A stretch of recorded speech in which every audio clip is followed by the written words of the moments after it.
session, we're going to have our sharing about our chosen CST team, which is Call to Family, Community, and Participation, together with our chosen encyclical, which is Centesimus Annus 1991 by Pope John Paul II.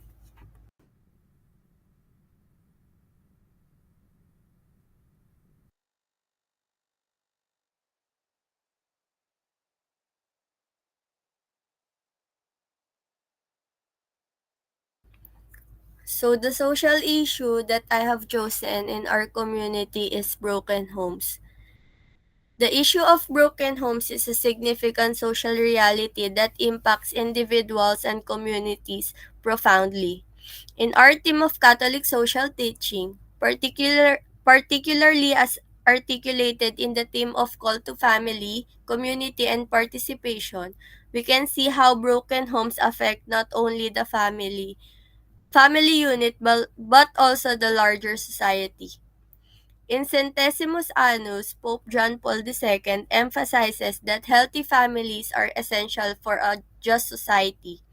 He expresses the importance of supporting families, recognizing that they are the first place where individuals learn values, responsibility, and social participation. When families are fractured, the ability of individuals to participate fully in society can be compromised.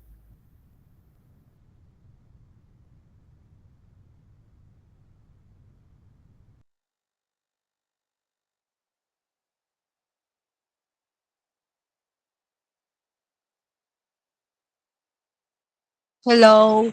Yung akin naman is the family as sanctuary of life and foundation for society. Many families struggle to put food on the table because they don't have enough jobs.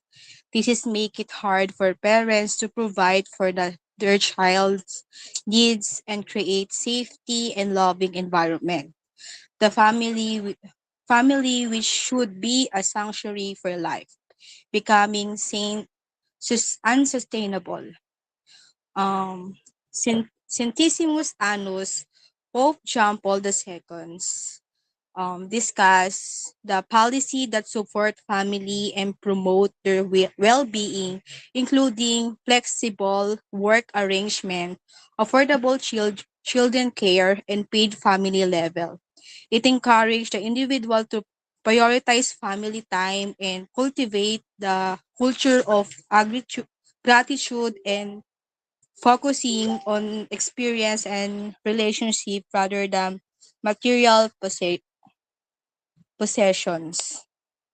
Yun lang po. Thank you.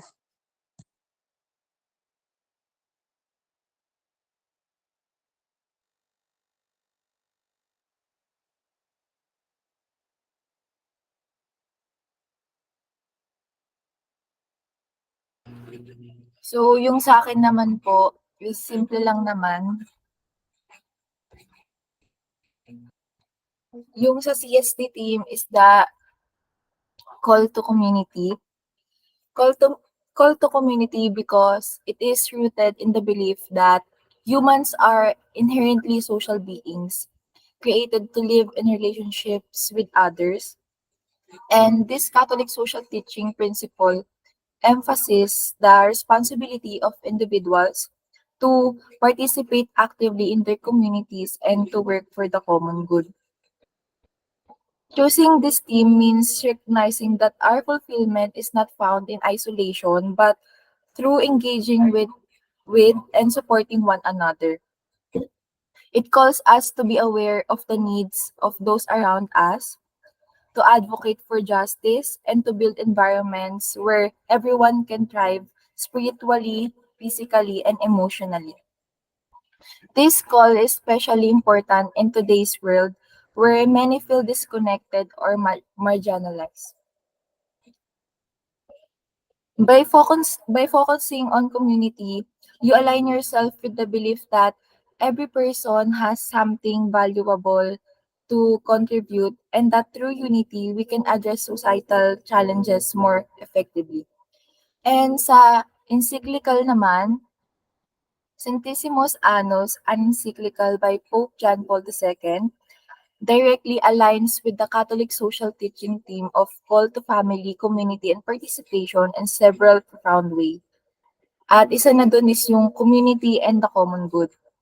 The encyclical stresses that people are social beings who achieve their fulfillment in relationships and participation in community life. Centesimus Annus calls for active involvement in social, economic, and political life to contribute to the common good. This perfectly reflects the idea na everyone has a role to play in building a just and compassionate society. Ayun lang naman po. Thank you po.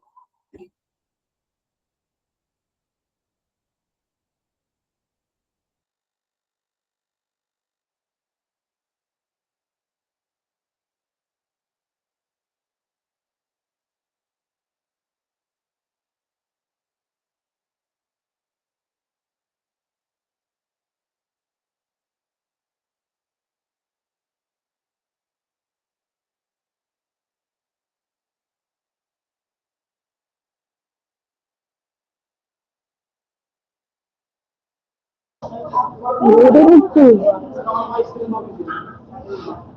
di ba eh. Kasi yung sa akin naman, yung foundation society ng family, community, and participants. That stability and values provides your family. Community provides support, ensure responsibility, participation, guaranteeing justice, inclusive correction values. Cooperating the established society with both resilient and creative.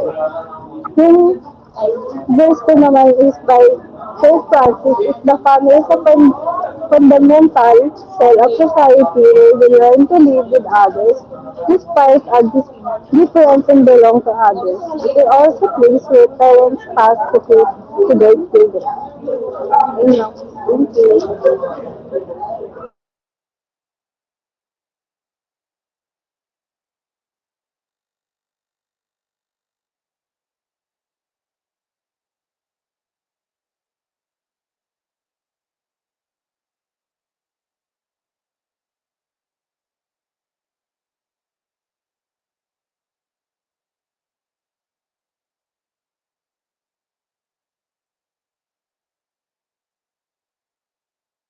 Hello. Yung sa akin naman is call to family and community. So, the heart of Catholic Church teaching and highlights how crucial family and community are to our lives. It reminds us that we are naturally social beings and our sense of dignity and well-being is intertwined with our connections to other. So, this principle encourage us to embrace a more holistic way of interacting with one another. So sa encyclical, so the Pope highlights the inherent dignity of work and stresses the importance of establishing a just economic system. He calls for solidarity and supporting one another as a community and subsidiarity. Yun lang. Thank you.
Hello po.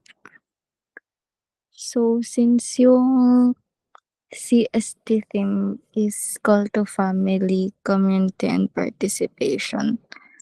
Ah, I connected it po sa encyclical na Fratelli Tutti, wherein the teaching includes the social nature of the person. So yung Fratelli Tutti kasi it emphasizes the inherent social nature of human beings, aligning with the teaching's assertion that the person is not only sacred but also social. So in this encyclical, Pope Francis stresses the importance of human relationships and our interconnectedness. The next point dito is yung societal organization and human dignity. The encyclical discusses how political, economic, and social structures impact our human dignity, and the teachings focus on how societal organization affects individuals' capacity to grow in community. Then yung next naman is yung participation in society. So this encyclical strongly advocates for active participation in society and politics, reinforcing the teaching's emphasis on the right and duty to participate in seeking the common good. Then lastly, focusing on the vulnerable.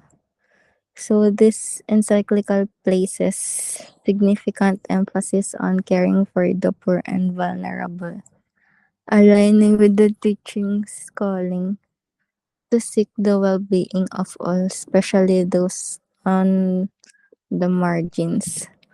So, relevant quote lang from Fratelli Tutti na related sa Catholic social teaching na to is yung quote na the organization of societies worldwide is still far from reflecting clearly that women possess the same dignity and identical rights as men. We say one thing with words, but our decisions and the reality tell another story. Indeed, doubly poor and are those women who endure situations of exclusion, mistreatment, and violence since they are frequently less able to defend their rights. So this is a passage from Fratelli Tutti paragraph 23. This passage reflects how societal organization affects human dignity and the capacity of individuals to fully participate in community life. Yun lang, thank you. Po sa reflection ko doon sa seatwork po natin, which is yung list ng mga social realities. Napansin ko lang po sa city namin is meron po talagang unaddressed issues, lalo na yung sa mga roadworks, katulad po ng mga daan. Laging may mga ginagawang daan sa city namin dito sa Caloocan, pero yung mga daan talaga na bako-bako, yung mga kailangan talaga um, ng repair is hindi naman talaga nare-repair. That is one. And then, syempre, di rin natin maiwasan na yung ibang mga barangay dito is di naman talaga sila responsive sa community nila. Which is, may mali rin syempre kasi napaniwala tayo ng mga officials nung panahon na na nangangampanya sila, and siyempre binoto sila ng mga tao, eh, hindi alam ng mga tao na gano'n pala sila. So, ang ending yung mga barangay po dito sa city namin ay hindi lahat responsive. Specifically na po yung dito sa barangay namin. And then lastly, yung pinaka napansin ko talaga sa city namin is yung, problema sa teenage pregnancy. Um Ito po yung isa sa mga napansin ko lalo na nung last year nung kasagsagan ng pandemic.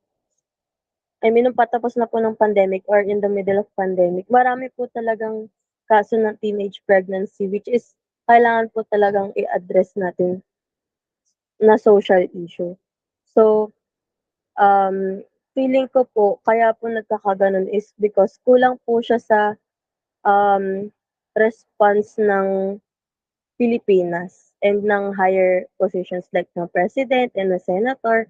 Feeling ko kailangan pa natin gumawa ng mga batas na para po sa pag-address ng mga social realities na 'to. Kasi hindi lang naman po sa'tin manggagaling 'to kundi pati na rin sa utos ng mga nakakataas.